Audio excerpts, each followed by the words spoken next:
In this video, I'm going to show you how you can redeem a gift code on Google Play.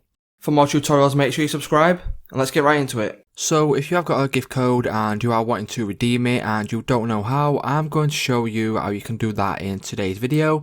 So first of all, what you'll need to do is head over to your Play Store.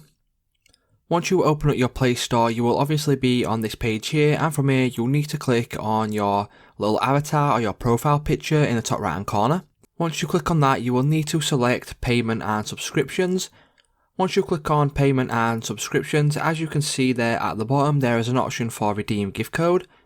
If you click on redeem gift code, as you can see, it will bring up this little box here, and this is where you enter in your code. So for example, once you have entered in your code and it is a valid code, all you simply need to do is click on redeem. Obviously this code isn't a valid code, so it will not add it to my account.